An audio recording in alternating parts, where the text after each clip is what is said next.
안녕하세요. 네, 만나서 반갑습니다. 자, 교재 설비 파트입니다. 설비 파트 몇 페이지를 펴보시냐면 311페이지. 311페이지에 보면 제2장 급수설비 할 차례입니다.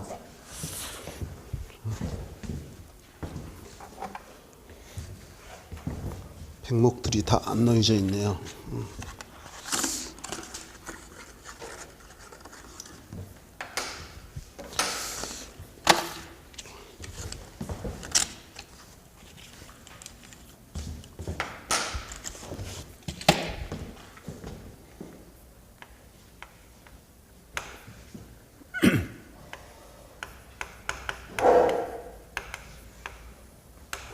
자, 제2장의 급수설비라는 건데요. 이게 물수자니까 물을 급수하는 설비 이런 얘기인 거죠. 여러분 교재에 보면 제1절에서 일반사항, 급수의 일반사항이라는 게 나와 있는데 시험에 나오는 내용은 그 중간쯤에 보면 물의 경도라는 게 있죠. 이게 시험에 언급되는 내용입니다. 예. 물의 경도라는 거야. 여기를 먼저 한번 보시면요. 물의 경도는 물의 단단한 정도 이런 거야. 물의 단단한 정도. 그 여러분 교재 가로 1번의 물의 경도에서 동그라미 1번 지문이요. 그 첫째 줄을 좀 보려고 합니다. 물 속에 녹아있는 칼슘, 마그네슘 등의 염류, 소금기를 우리가 염분이라고 하잖아요. 그죠? 염류의 양을 탄산칼슘의 농도로 환산하여 나타내는 것으로 이렇게 되어 있어요. 그렇다는 얘기는 물속에 여러 가지 성분이 있다는 거예요. 칼슘도 있고 마그네슘도 있고 여러 가지 성분인데 이걸 갖다가 뭐로 환산했어요? 탄산칼슘의 농도로 환산을 했다 이런 얘기인 거예요. 그걸 갖다 우리가 물의 경도라고 한다는 거죠. 이걸 애우라는 뜻은 아닙니다. 둘째 줄도 마저 보자고요. 경도의 표시는 도 또는 ppm이 사용된다. 1리터의 물속에 탄산칼슘이 1mg 포함되어 있는 상태를 1도라 한다. 그 기준이 초점이 물 1리터 속에 탄산칼슘이 1mg 포함되어 있으면 이걸 1도로 한다는 거예요. 만약에 2mg 되어 있다 그러면 2도 이렇게 얘기하겠네요. 그죠? 이 정도가 큰 물을 경수 또는 경도가 낮은 물을 연수라 한다. 내가 중요하면 여기다 썼을 거예요. 근데 이 내용이 시험에 보기에는 등장을 합니다. 물 1리터 속에 탄산칼슘이 1mg 들어가 있는 걸 갖다 우리가 1도라고 한다는 게 보기에는 등장했다. 우리 시험에. 다만 중요한 내용은 여기 좀 한번 볼래요? 탄산, 칼슘, 탄산칼슘은 화학기호로 CA, CO3. 이 화학기호는 뒤에 붙어 있습니다. 여러분들이 고등학교 때 한 번쯤은 들었을 거예요. 이게 탄산이라고 하죠. 그 다음에 이게 칼슘 이렇게 있는 거예요. 뒤에 붙어 있는 거예요. 탄산칼슘. 탄산칼슘 함유량에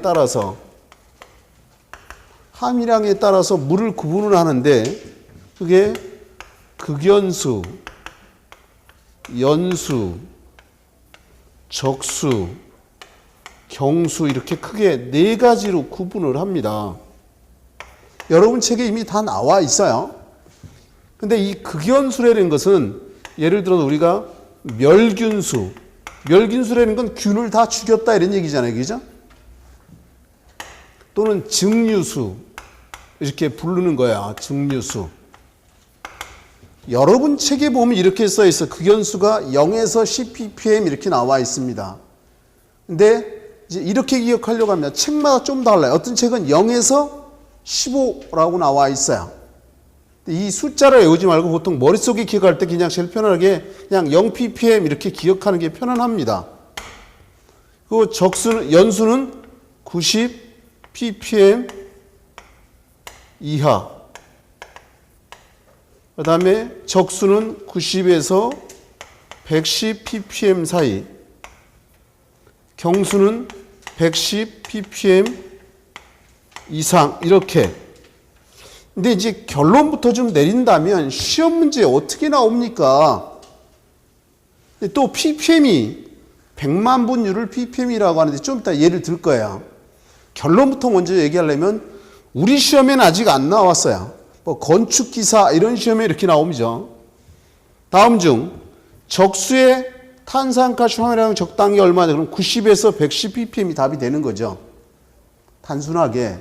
근데 이제 우리 시험에 많이 나오는 내용은 여기 요 경수면 탄산가스이 110 ppm 이상인 물인데 이걸 표현하기를 우리가 뭐라고 표현하냐면 이 경수를 경도가 높은 물이다 이런 표현을 써요.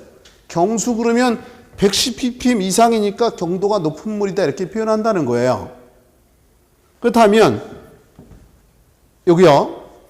이 경수를 갖다가 경도가 높은 물이라고 했는데 경도가 높은 물을 보일러에 사용하면 책에 다 나왔다라고 했습니다. 다음 페이지 넘어가면 나와요. 근데 내가 원하는 건 그건 거야. 이 경도가 높은 물을 보일러에 사용했다. 보일러에. 그럼 경도가 높은 물을 썼다는 얘기는 탄산가스이 110 ppm 이상인 물을 보일러에 썼다 이런 얘기잖아요. 그죠? 그러면 보일러가 어떤 현상이 생기냐면 첫째, 스케일이 물때입니다. 물때. 스케일이 많이 낀다. 우리가 이따 끝날 때쯤에 보면 급탕설비도 좀 일부 배우게 될 거예요. 거기서도 이게 또 보일러가 나와요. 급탕설비라는 건 겨울철에 차가운 물로 머리 감거나 샤워하기 힘들다는 거예요. 그럼 뜨거운 물을 만들어서 필요한 목욕탕이라든가 주방 이런 데 뜨거운 물을 보내주는 설비를 급탕설비라고 그래요. 그럼 차가운 물을 뜨거운 물로 만들려면 보일러가 필요할 거 아니에요. 그죠? 거기서도 이제 나오는데 어쨌든 경도가 높은 물을 보일러에 쓰게 되면 스케일이 많이 있다. 물때가 많이 낀다 이런 얘기야. 그럼 보일러가 어떻게 되느냐? 과열의 원인이 된다는 거죠. 보일러가. 물때가 많이 끼니까. 그 스케일이 많이 끼니까. 그럼 과열되면 어떻게 되느냐? 효율이 저하된다 이런 얘기야. 효율이 저하된다. 과열되니까. 효율이 저하되면 어떻게 되느냐? 일찍 간다. 수명이 짧아진다.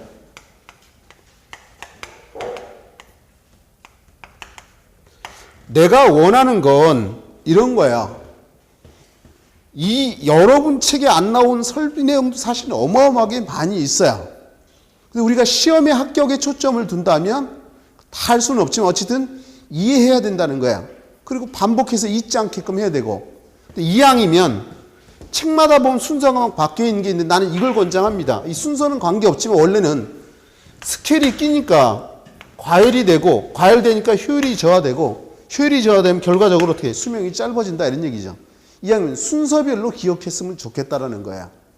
앞에 거 알면 뒤에 문장이 연상이 되게끔. 제 의도가 뭔지 이해할 거야. 그러면 한마디만 정리하면 교수님 피곤해요. 결론만 얘기해 주세요. 그러면 하나만 외워라. 그러면 요거. 보일러에 경도가 높은 물을 쓰면 이런 결과가 만들어진다는 거예요. 그죠? 이해할 수 있겠죠? 이제 다음 페이지 312페이지로 넘어갈 겁니다. 거기 보면 맨 위에 경수 사용 시 문제점이라는 게 나오잖아요. 그죠? 스케일이 많이 낀다. 여러분 전열 효율이 떨어진다. 스케일이 높아지는데 왜 전열 효율이 떨어지냐? 그 원인은 과열 때문에 그렇다 이런 얘기죠. 이해하시나요? 그래서 이왕이면 이런 순서대로 기억하시라는 겁니다. 그 다음에 그 아래 보면 3번에서 정수법이라는 게 나옵니다. 정수.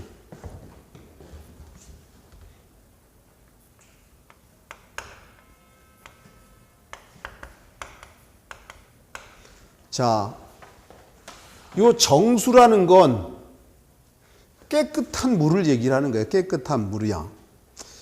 내가 어렸을 때 보면 내 기억에 우리 집안이 지금 기독교 집안이 됐지만 옛날에 우리 어머니가 불교를 믿었어요. 예, 어렸을 때. 그래서 아침마다 새벽만 되면 정한수라는 걸 떠나요. 새벽에 이렇게 기도하신 걸 내가 봤어요. 시장에서 장사하시면 그 힘든 중에도 그렇게 자식 잘 되라고 정한수 떠놓고 기도하시더라고. 이 정수가 깨끗한 물이다. 그러면 갖다가 우리가 물을 깨끗이 하는 방법이 여러 가지가 있다는 거죠. 근데 이걸 갖다 우리가 이런 표현도 써요. 물처리 과정. 물처리 과정. 근데 여기 여러분 책에 이 순서가 다 안 써 있고 뒤에가 보면 나와 따로. 근데 내가 다 써보면 채수. 먼저 써볼게요. 채수라는 건 이렇게 떠올리면 돼요. 우리가 돌 캐내는 장소를 채석장 이렇게 얘기하잖아요. 그죠? 그러면 채수라는 건 물을 갖다가 끌어들이는 걸 채수라고 한다는 거죠. 예를 들어 서울 사람들은 팔당댐에 있는 물을 끌어다가 상수원으로 써요. 물을 끌어들이는 걸 채수한다 이거지. 하다못해 어렸을 때 보면 우리 옛날에 나이 드시면 다 국민학교 세대겠죠. 요즘은 초등학교지만 채집한다, 곤충 채집한다 그러잖아요. 그죠? 그러니까 채수는 물을 어떻게 해요? 수원지에서 물을 끌어들이는 걸 채수한다라고 한다는 거죠. 그 다음에 침전시킨다는 거죠. 침전은 가라앉힌다는 거죠. 예를 든다면 팔당댐 여행 가면서 한 번쯤 봤을 거예요. 팔당댐에 보면 그 주변에 나무들도 있을 거 아니에요. 그러면 낙엽이 팔당댐 물속으로 들어갈 거라는 거예요. 하다못해 애들이 모르고 휴지 같은 거 장난으로 던지면 재밌어하고 던지다 보면 팔당댐 들어갈 거고 그런 이물질들을 가라앉혀야 된다는 거지. 종이나 낙엽 예를 들어서. 그 다음에 침전 다음에 폭기라는 걸 합니다. 폭기. 여기를 먼저 한번 보세요. 용해성, 그걸 수용성, 물에 녹는 걸 수용성이라 그러죠. 근데 물 속에 여러 가지 철 성분들이 녹아서 들어가 있어요. 철 성분도 종류가 여러 가지가 있습니다. 근데 그 철 성분을 우리가 마시면 이 몸속에 들어가서 장기에 누적이 되다 보면 병을 일으킨다는 거죠. 이 철 성분을 제거하기 위해서 폭기라는 걸 하는 거예요. 이 폭기가 뭐냐면 이런 거예요. 우리 구조 시간에 철근 콘크리트 잠깐 배웠나요? 철근 콘크리트에 보면 내 왼손가락이 철근이라고 한다면 이 공기 중에 두면 산화되죠. 산화된다는 얘기가 빨갛게 녹슨다는 거잖아요. 그죠? 그럼 왜 이런 현상이 생기냐면 이 쇠에 사람이 공기를 마시고 이산화탄소를 내뱉으면 그 탄산가스하고 쇠하고 결합해서 빨갛게 녹슬는 걸 우리가 산화된다라고 하는 거예요. 그러면 어서 오십시오. 자, 그럼 이 물 속에도 철 성분인데 우리 장기 들어가면 안 될 거 아니에요. 그죠? 맞아요? 그러면 이 물을 공기 중에 물방울을 터뜨려요. 공기 중에 물방울을 터뜨리면 공기 중에 탄산가스가 있을 거 아니에요. 결합되면 철 성분으로 될 거 아니에요. 그죠? 그래서 철 성분으로 응집되면 그걸 갖다 여과해서 걸러낸다 이런 얘기죠. 다시 말해 우리가 철 성분을 안 먹게 하기 위해서. 그럼 폭기 그 다음엔 여과를 해야 된다 이거지. 걸러내야 된다 이거죠. 그 다음에 우리가 마셔야 되니까 살균도 해야 된다 이런 얘기예요. 살균. 이 살균을 갖다가 멸균이라고도 하고요. 멸균. 이해할 수 있겠죠. 또는 소독 이런 표현도 쓰는 거죠. 그 다음에 살균했으니까 각 가정집이나 사무실로 급수를 할 거다 이게. 이해하면 일일이 다 안 외워도 사실 돼요. 나중에 되면 자연적으로 암기가 될 거니까. 근데 시험 문제 어떻게 나왔습니까? 그러면 여기서부터 여기까지 시험 문제 물처리 과정으로 오른 거 뭐냐 이렇게 나온 적도 있고 이거 처음부터 끝까지 다 나온 적도 있었다. 다만 이걸 알아야 되는데 내가 원하는 건 물을 깨끗이 하는 걸 정수라고 하는 거잖아요. 그죠? 근데 물을 깨끗이 하는데 침전시키는 방법이 있다는 거야. 침전이면 여기 좀 볼래요? 여러분 교재도 써 있어요. 거기 보면 침전에 보면 중력 침전, 약품 침전 이런 게 있죠. 여기 좀 볼래요? 이거 백목을 보면 이게 중력이죠. 위에서 아래로 내려가잖아. 중력에 의해서 가라앉히는 게 중력 침전법이다. 그러면 약품을 이용해서 강제로 가라앉힌 건 약품 침전법이겠죠. 일일이 그 세부적인 내용을 외우려고 하지 마시고 그런 거다. 두 번째 보면 폭기라는 게 나와 있죠. 이 정수법 중에서 좀 눈여겨 좀 봐둬야 될 게 폭기라는 거야. 그래서 그 폭기는 같이 한번 지문을 보려고 합니다. 여러분 교재를. 폭기요. 물을 공중으로 뿜어서, 이제 공중이라는 건 공기 중에 뿜어서 이런 거예요. 그죠? 물 속에 녹아있는 용해성, 녹는 금속 성분, 탄산 제2철, 수산화 제2철, 황산 제1철을 대기와 접속시킨 후 이것을 불용해성 금속 성분인 수산화 제2철로 만들어 여과에 의해 제거하는 방법을 말한다. 폭기가 이런 거다 이런 얘기예요. 한마디로 얘기하면 다 머릿속에 넣기 귀찮아 그러면 철 성분을 제거하려고 이렇게 간단히 머릿속에 정리하자는 거죠. 그 다음에 여과요. 여과시킨다. 여기 좀 볼래요? 여과라는 게 걸러낸다는 거잖아요. 그죠? 그거 보면 여러분 교재에도 보면 동그라미로 해서 완성여과, 동그라미 2번에서 급속여과라는 게 있죠. 우리 열차에 보면 완행열차라는 게 있죠. 천천히 가는 거잖아. 금액도 제일 싸잖아요. 그죠? 급속이면 요즘은 하면 급행열차잖아요. 그죠? KTX라든가 ITX 뭐 이런 거잖아요. 그죠? 그러니까 여과하는데 천천히 할 수도 있고 빨리 할 수도 있다. 이런 개념만. 그 다음에 옆에 지가 보면 마지막으로 멸균 얘기가 나오네요. 살균 시킨다 이런 얘기죠. 그래서 그 멸균 밑에 보면 요 내용이 나와 있죠. 채수, 침전, 폭기, 여과, 살균, 급수. 그죠? 그러면 정리하면 요거 정수법, 곧 물처리 과정 이 순서를 기억해야 된다. 체크해두고 그 중에 이제 폭기를 좀 눈여겨봐둔다면 철 성분을 제거하려고 하는 거다. 이렇게 머릿속에 정리가 될 거야. 그 다음에 이제 그 아래 보면 제2절에서 급수량 산정과 급수 압력 이런 게 나옵니다. 여기다가 정리를 해보려고 합니다. 급수량 산정이요.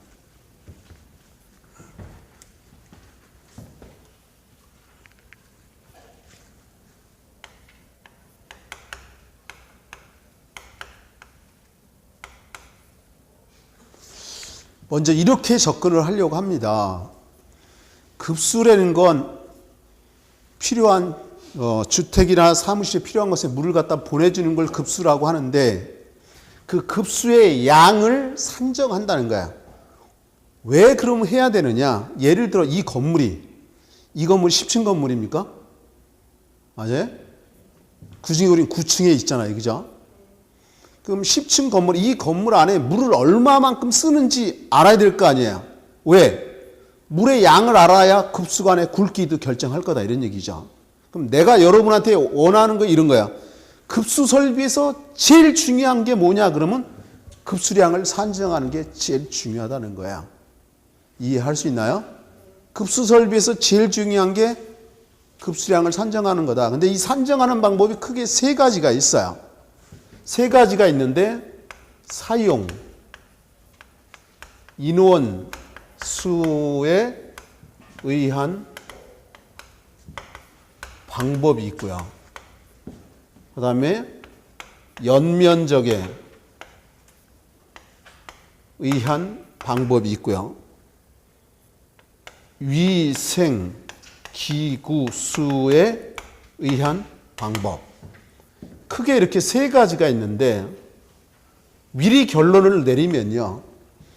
요 연면적이라는 건 여러분들이 2차 과목에 보면 관계법규라는 과목이 있어요. 거기에 나오는데 이게 원래는 건축법에 나와요. 건축법에 보면 내가 대학교에서 건축법을 가르쳐 왔으니까 알아요. 물론 학원에서도 강의를 하지만 건축법에서 연면적이라는 것은 각 층의 바닥 면적을 다 더한 걸 연면적이라고 합니다. 각 층의 바닥 면적을 다 더한 거다. 그럼 그 연면적에 의한 방법이라는 건 다른 말로 하면 이 앞에다가 이런 걸 넣기도 합니다. 건축 연면적에 의한 방법 또는 그냥 여러분 책처럼 연자를 빼버리고 그냥 건축 면적에 의한 방법 이렇게도 불러요. 여러분 책처럼. 어쨌든 간에 그럼 교수님은 왜 연면적으로 씁니까? 시험 문제에 연면적으로 등장하니까 내가 시험 문제하고 똑같이 내가 기록을 한다는 거야. 그리고 또 하나는 이 중에 이 세 가지 방법이 있는데 여태까지 시험에 나온 거 보면 다 연면적에 의한 방법이 시험에 나왔어요. 여태까지 나온 게. 건축기사에도 나왔고 우리 주택관리사에도 나오고 연면적에 관한 것만. 물론 나는 다 설명해 줄 거야. 해주는데 일단 그 중에서도 여러분이 눈여겨봐야 될 게 연면적에 의한 방법이라는 거야. 첫 번째, 사용 인원수에 의한 방법이야. 여러분 교재에 보면 맨 처음에 사용 인원수에 의한 급수량 산정이라는 게 나옵니다. 그래서 네모 박스 안에 보면 일일 급수량은 사용 인원 곱하기 1인 1일 급수량 이런 게 나와 있죠. 당연한 거 아닙니까? 여기에 사용 인원이 예를 들어 100명인지 200명인지 300명인지 인원수 알면 이 건물이 예를 들어서 주택이냐 사무소 건물이냐에 따라 양이 달라져요. 그리고 통계학적으로 사무소 건물은 1인당 한 사람이 하루에 쓰는 양이 100에서 약 200리터 정도의 물을 써요. 이 학원 건물이 사무소 건물입니다. 학원 건물이.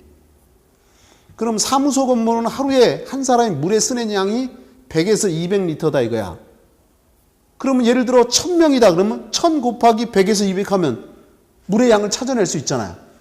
굳이 내가 애우려고 하지 말라는 게 인원수 곱하기 일일 사용량을 곱해주면 당연히 나오는 거다 이런 얘기인 거죠.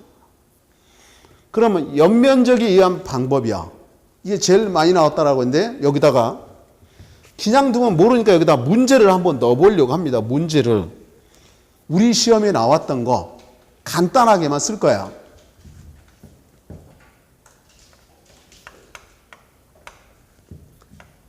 연면적이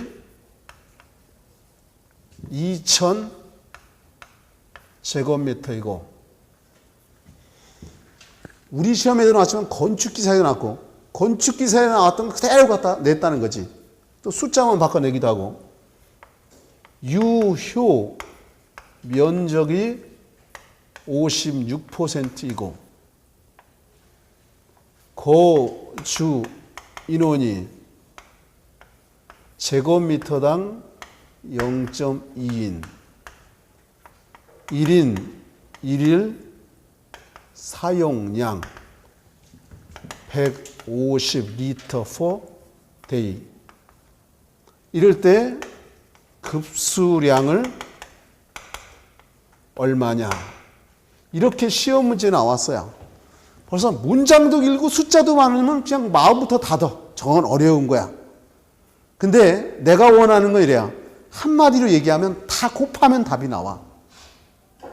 다 곱하면 답이 나온다. 한마디로 얘기하면. 이제 설명을 할 거야, 내가. 여기 좀 보세요. 연면적 2000제곱미터라고 했어요. 그러면 이렇게 생각해 보자고요. 만약에요. 두 개 층이다. 1층, 2층. 한 개 층이 이렇게 있는데 이 한 개 층의 면적이 500제곱미터야. 아니 1000제곱미터라고 하자고요. 1000제곱미터. 그럼 두 개 층이면 2000제곱미터잖아요. 이해할 수 있나요? 근데 꼭 이렇게만 있는 게 아니라 그냥 한 개 층이 2000제곱미터가 될 수도 있잖아요. 그죠? 맞아요? 근데 내가 원하는 건 연면적 이만큼인데 유효 면적은 뭐냐면 실제로 쓰는 면적 이런 얘기야. 근데 56%라는 얘기는 이런 거죠. 2000제곱미터 곱하기 56%면 0.56이다 이런 얘기죠. 우리 100%가 1이잖아요. 그죠? 맞아요? 난 미친 척 하면서 산수합니다, 내가. 교수님 저를 어떻게 보고 이런 생각 추구도 하지 마세요. 중요한 건 모르면 안 돼. 알아야 되는데 나중에 합격이 중요한 거니까 100%는 1로 표현되잖아요. 그죠? 10%면 0.1이죠. 1%면 0.02 이렇게 되잖아요. 만약에 0.1%다 그러면 0.001 이렇게 되는 거죠. 그죠? 나중에 이런 게 필요해. 혹시나 미리 복선을 내가 까는 거야. 어쨌든 56%면 0.56이다 이런 얘기죠. 그러면 여기 0.2 요거 공 하나 없애고 여기도 공 하나 없앨 수 있죠. 그러면 2, 5, 10. 그죠? 맞습니까? 2, 5, 10, 2, 6, 12. 그래서 1120제곱미터가 나와요. 암산 안 해도 돼. 계산기 우리 시험장에 갖고 들어가잖아요. 그죠? 계산기로 빠르게 두드리면 된다는 거야. 근데 여기 보면 거주 인원이 제곱미터당 0.2인이라고 그랬잖아요. 이게 1120제곱미터잖아. 곱하기 얼마다? 0.2인이다 이런 얘기죠. 맞아요?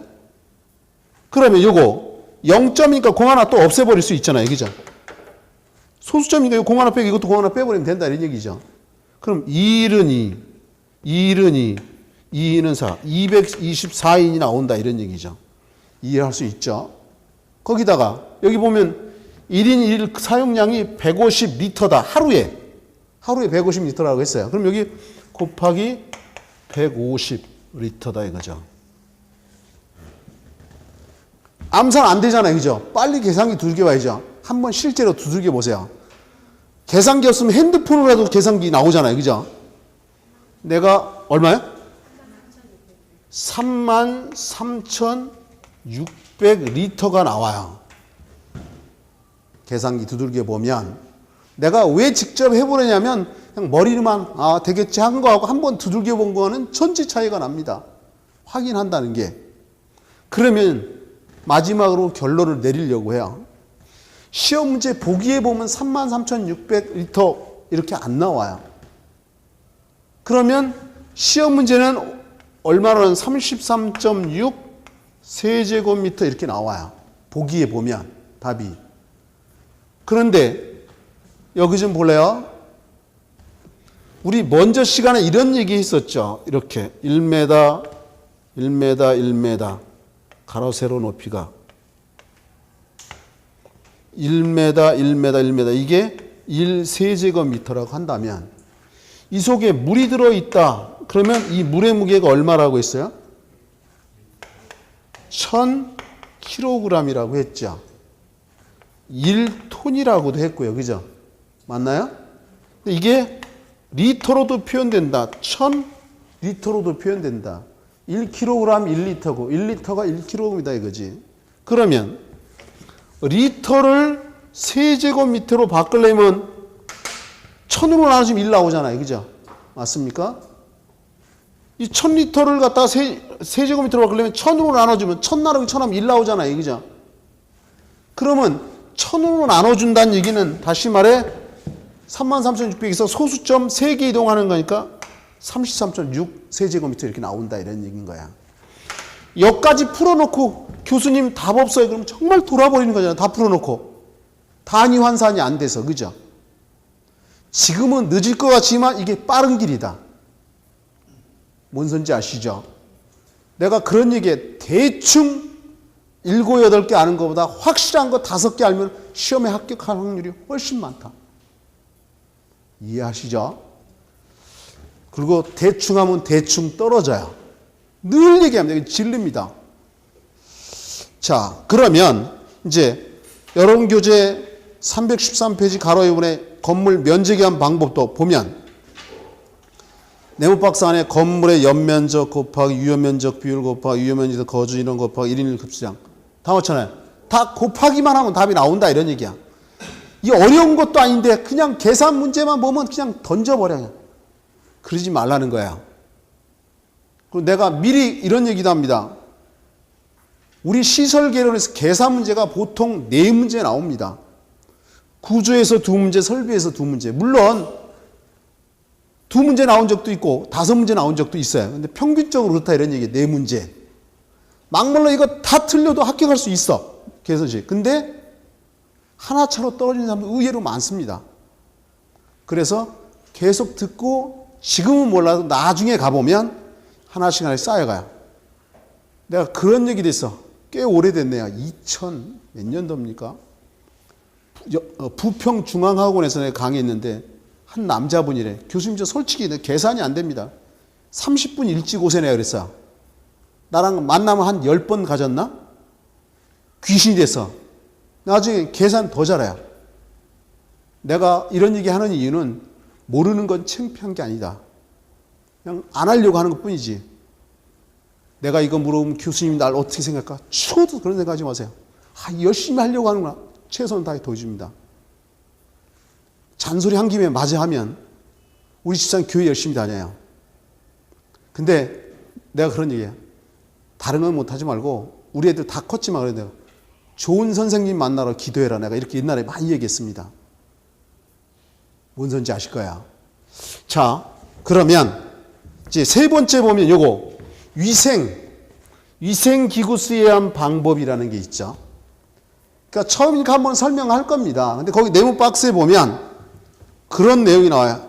1급수량은 기구당 사용수량. 이거 기구당이라는 게 뭐냐면 세면기 한 개당 또는 대변기 한 개당 욕조 한 개당 이런 의미다. 그게 위생기구다 이거지. 위생기기가 소변기, 대변기, 욕조 이런 것들이 위생기구잖아요. 그죠? 한 개당 사용수량 곱하기 기구수. 예를 들어 볼게요. 여기 좀 볼래요? 세면기가 뭔지는 알잖아요. 세면기는 한 번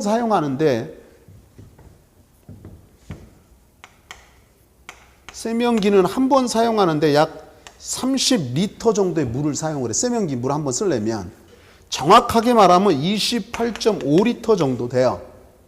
세면기 한 개가 사용하는 양이. 그러면 이걸 갖다가 1로 잡아줘요. 어쨌든 세면기 양이 이만큼 정도 된다 이런 얘기죠. 그럼 예를 들어 세면기 한 개당 양이 이거잖아. 그럼 이게 10개다. 그럼 곱하기 10 하면 되겠죠. 이해되십니까? 그러면 거기 기구당 사용수량 곱하기 기구수 곱하기 동시사용률이라는 게 있죠. 이걸 여기다 배울 거야. 그 다음 페이지 넘겨보시면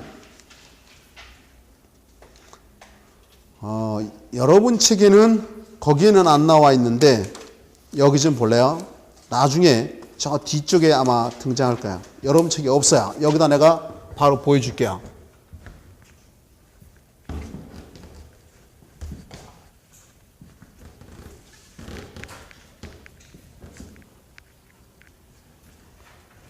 먼저 여기다가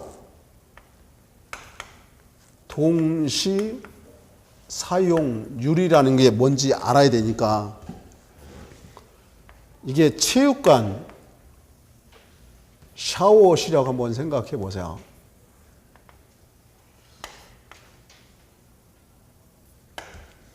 이게 체육관 샤워실이라고 생각해 보시고 여기에 이제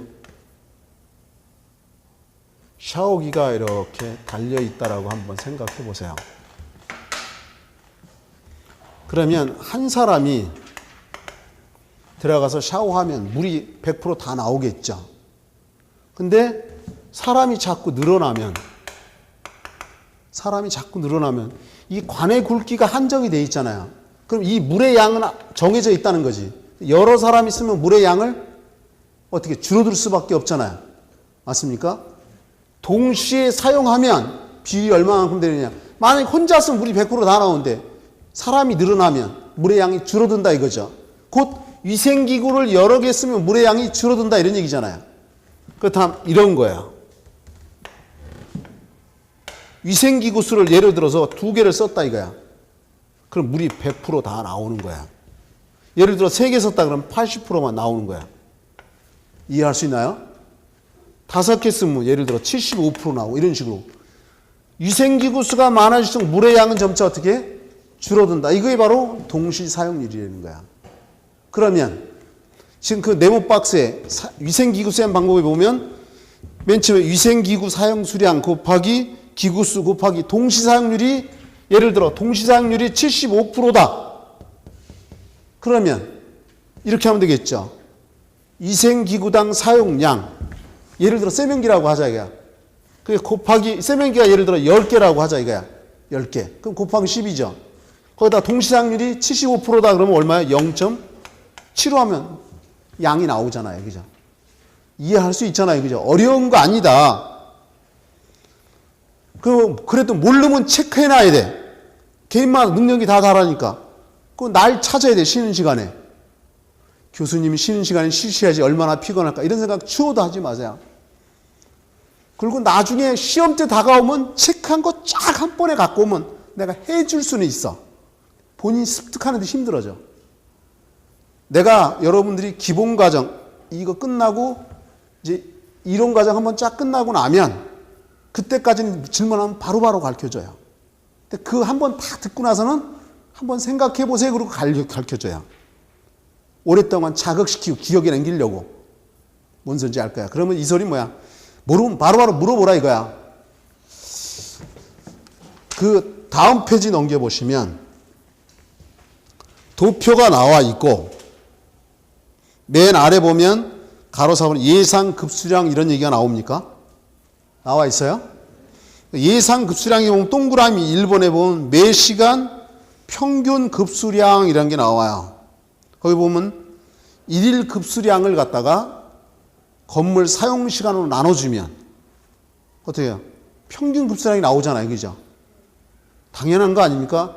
1일 양을 사용 시간으로 여기 좀 볼래요? 여러분들 근무 시간이 원래 8시간이잖아. 정상적으로. 그죠? 그럼 그 물의 양을 8시간으로 나누면 1시간당 물의 양이 나올 거 아니야.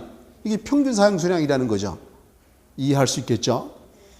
그 다음에 두 번째, 매 시간 최대 급수량은 1일 중 가장 많이 사용되는 1시간의 수량이다. 순간 최대 급수량 또 이런 얘기도 있어요. 거기서는 사실 이 자체가 시험에 나오지는 않는다. 그런 게 있다라는 정도인 거고. 이제 그 옆에지 급수 압력에서 도표가 나와 있는데 각종 기구의 최저 필요 압력 이런 게 나와 있어요. 이거는 암기사항인데 그걸 다 외우면 머리 쥐난다 이런 얘기죠. 여기 좀 한번 보실래요? 세정 밸브. 이 세정 밸브를 플러시 밸브라고도 해요. 영어로. 세정 밸브를 영어로 플러시 밸브라고 한다. 그 다음에 샤워기. 그 다음에 자동 밸브. 요 세 가지는 최저 압력이 책에 다 나와 있어요. 최저 압력이 0.07 메가파스칼 이상이 돼야 돼요. 표준도 있는데 표준은 0.1이야. 근데 그건 몰라도 좋아. 그 다음에 보통 밸브. 이 보통 밸브는 0.03 메가파스칼이에요. 그러면 나머지는 내가 언급 안 하지. 이 네 가지만 언급하는데 그것도 난 귀찮다. 요 세 가지가 최저 압력이 0.07이라는 거. 요 세 가지는 암기해야 된다. 왜 외워야 됩니까 하면 계산식에서 이게 주어질 때도 있지만 안 주어질 때도 있어요. 안 주어지면 자기가 기억했다 해야 될 거 아니에요. 그죠? 이해할 수 있습니까? 이제 나중에 문제 또 풀어보고 지금 기본 입문반이니까 이 정도 하고요. 이제 그 아래 보면 급수 광경 결정이라는 게 나옵니다. 3번에서 315페이지 중간 위에요. 급수 광경 결정이 나와 있는데 가로 1번에 급수 기구 부하 단위라는 게 나와 있어요. 거기 보면 픽스처 유니트라고 영어로 나와 있는데 지문을 볼 겁니다. 내가 밑줄 치려는 데만 밑줄을 치세요. 처음 그냥 볼 거야. 급수 기구 부하 단위란 세면기, 여기서부터 밑줄 봅니다. 세면기의 소요 순간유량 30리터 for min을 1단위. 여기까지. 첫째 줄에 세면기부터 세면기의 소요 순간유량은 분당 30리터를 1단위. 여기다 써놨어 내가 이미. 세면기를 갖다가 우리가 기준으로 한다 이런 얘기예요. 세면기를 기준으로 한다. 기준이 1이다 이런 얘기인 거예요. 이해할 수 있나요? 그러면 잊지 말라고 이런 얘기도 좀 하려고 합니다. 지금 하는 게 급수 부하 단위라는 걸 지금 하고 있는데 이 급수 부하 단위뿐만 아니라 이 뒤에 가보면 배수 부하 단위 이런 것도 배워요. 여기 좀 보실래요? 이 급수는 우리가 마시는 물이잖아요. 배수는 하수도야. 이게 같다는 뜻이 아니고 급수 부하 단위도 배수 부하 단위도 다 세면기를 기준으로 한다 이런 얘기야. 이해할 수 있나요? 세면기가 1이라 그랬죠. 맞아요? 그러면 소변기는 4 정도 돼요. 이 소리는 뜻이 뭐냐? 세면기에 책 봐야 도움이 안 된다. 설명만 잘 들으면 정말 빨리 합격하는 지름길이다. 대부분 그래요. 내가 이런 표현 많이 씁니다. 이승복이가 객이다 죽었다. 이승복이 아시죠? 나는 공산당이 싫어요 죽었잖아. 그러니까 개 중엔 사람이라는 게 자기 기준이 있어요. 뭘 시키면 시킨 대로 하면 빨라요. 내가 그런 얘기, 우리 둘째 딸 고집이 세요. 지혜비 닮아서. 근데 시키는 대로 해요. 밤을 새더라도. 교사하고 있다래요. 교대 올해 졸업해서 지금 기간제 교사하고 있어요. 이제 발령이 이제 내년 초에 난다고 그러더라고. 곧 늦어도 내년 초니까 뭐 기간제 교사 한 중에 나올 수 있지만 우리 큰딸 내가 겨우 대학 갔다라 그랬죠. 내가 가르쳐주면 아빠 내가 알아서 할게요. 겨우 대학 갔다 그야. 자기 고집 부렸다 이런 얘기예요. 이런 얘기도 했어요. 우리 셋째는 지가 알아서 공부해요. 공부하라는 얘기 거의 해본 적이 없어요. 지금도 TV 안 봐요. 가끔 오락은 좀 했지만 의대 다닌다 그랬죠. 그러니까 이게 빠른 게 정말 빨리 하는 건 시키는 대로 하는 거야. 애우려면 그거 애우고 별표 치고 미칠 치는 미칠 치고 왜 밥만 먹고 이것만 해요. 나는 강의만. 그러니까 어떻게 하면 짧은 시간에 많이 가르쳐주고 제대로 전달할까 이것만 한다는 거야. 물론 다른 교수도 다 그렇게 하겠지. 근데 그림 그려하면서 이렇게 순서별로 하는 경우 많지 않다. 내가 이렇게까지 잔소리하는 이유는 도움을 주고 싶은 거예요. 여러분들한테. 자 그러면 대변기는 8이에요. 그러면 세면기가 1이니까 아니 세면기에 8배 정도 물을 쓴다는 거예요. 이해하실 수 있죠? 이런 거다. 난 만사가 귀찮아. 급수부하다. 이건 배수부하다. 다 뭐가 기준이다? 세면기. 이거 하나라도 기억해라. 이제 그 아래 보면 가로 2번에 각종 위생기구에 대한 최소 급수 간격이라는 게 나와 있어요. 최소 급수 간격인데 거기 보면 도표 좌측에 보면 세면기는 뭐 저압이 15, 샤워기도 15, 욕조 수전 20, 세탁장 수체는 20, 뭐 오물부채 15에서 20. 그 오른쪽에 보면 살수전, 뭐 대변기, 소변기에서 소변기에 보면 플러시 밸브, 대변기도 플러시 밸브잖아요, 그죠? 이거 다 외우려면 머리 쥐날 거 아니야. 그렇잖아, 외울 게 많은데. 그래서 정리할 겁니다, 나이가. 뭘 정리할 거냐면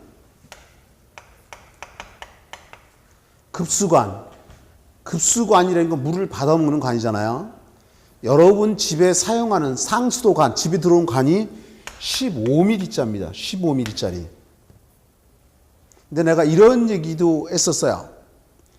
예, 좀 있다가 끝날 때쯤에 급탕 설비가 들어갈 것 같은데 급탕 설비는 겨울철에 뜨거운 물을 만들어서 목욕탕 주방 이런 데 보내주는 설비라 그랬어요. 근데 먼저 시간에 모든 물질이 뜨거우면 늘어난다 그랬잖아요. 맞습니까? 그럼 차가운 물을 뜨겁게 하면 부피가 늘어날 거 아니에요. 그죠? 급수관보다는 급탕관이 더 굵은 관을 써요. 배울 거다. 설비 시간에서 설비 처음부터 끝날 때까지 차가운 게 왔다 갔다 하는 건 급수관이 좀 작고 뜨거운 게 왔다 갔다 하는 건 좀 큰 거 쓴다. 한 치수. 이렇게 기억하면 다 맞아요. 근데 이제 내가 얘기하고자 하는 것은 급수관 15mm인데 대변기는 대변기인데 플러시 밸브를 쓰면 이 플러시 밸브 여기 보면 세정 밸브를 세정이 깨끗하게 닦는 거야. 세정 밸브를 영어로 플러시 밸브라고 한다 그랬죠. 대변기 플러시 밸브를 쓸 때는 25mm 돼야만이 쓸 수 있어요. 요 두 가지만 기억하면 된다. 그것도 귀찮다. 그럼 대변기가 세정 밸브일 때 25mm다. 이게 결론이에요. 이렇게 하면 머릿속에 기억에 잘 안 남어. 그래서 내가 여기다가 그림으로 한번 보여줄 거야.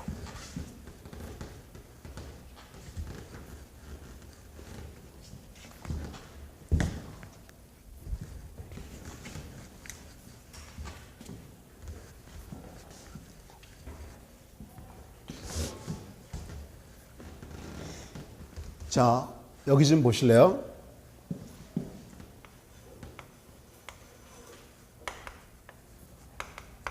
이 세정 밸브라는 거 이게 중요합니다. 꼭 알아야 돼. 내가 별표 곱하기 100 이런 얘기. 지금 여러분 책에는 안 나오지만 뒤에 가보면 나올 거야. 근데 한 김에 같이 연상해야 좋으니까 설명하려고 해요. 이 세정 밸브를 플러시 밸브라고도 한다라고 했는데 그림을 보시면 화장실 가서 한 번쯤은 다 봤을 거고요.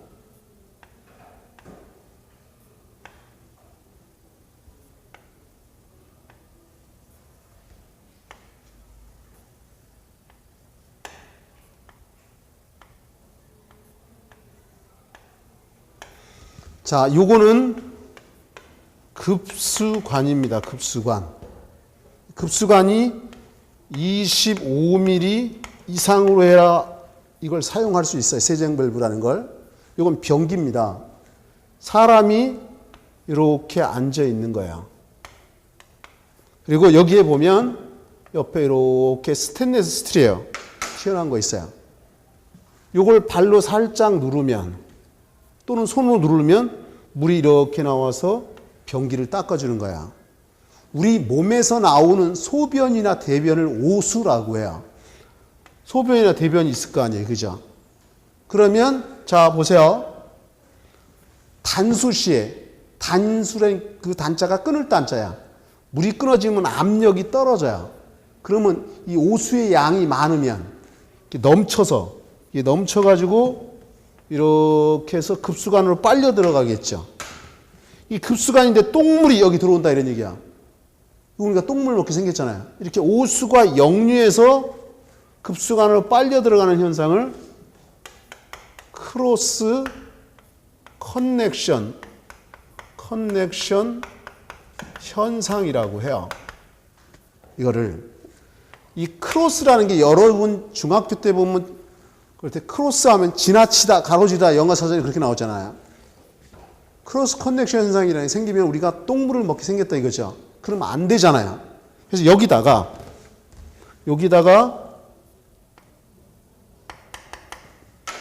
진공 방지기라는 걸 설치를 해요. 진공 방지기. 영어로 말하면 버큐um 브레이커라고 하는 거예요. 버큐um 브레이커. 또는 이 진공 방지기를 역류 방지기 이렇게도 불러요. 거꾸로 흐르는 걸 방지한다. 영어로는 백사이폰 브레이커라고 하는 건데 지금 아직 결론을 안 내렸어. 그저 적으려고 어떻게 하면 노력하고 그러는데 적지 마.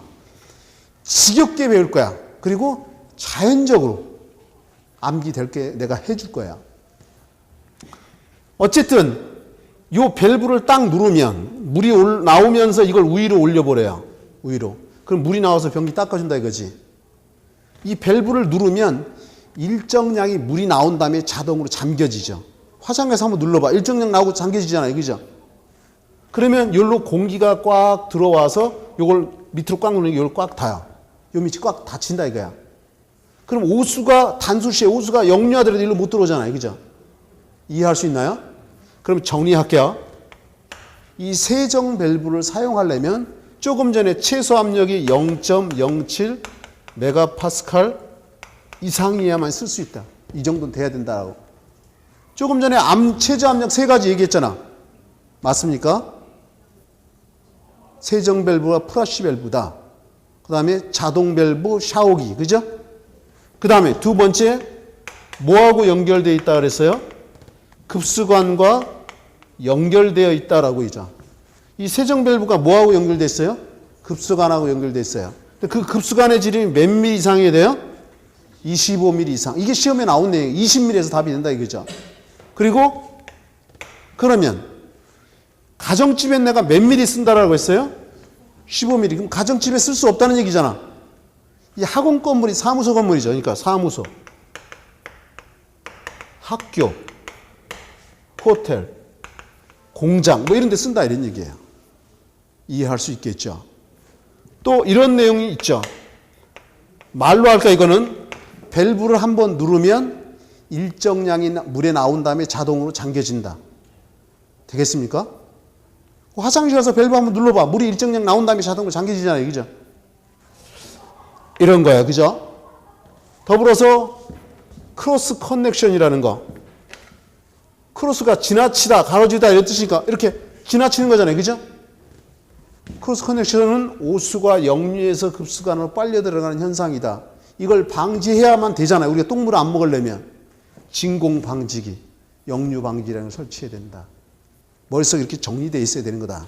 나중에 될 거고. 이제 한 김에 같이 설명한 거고, 이제 그 아래 급수 방식 얘기가 나와 있는데, 요걸 그림 그려서 설명하게 될 거야. 요거는 좀 쉬었다가 다시 하도록 하겠습니다. 좀 쉬자고요.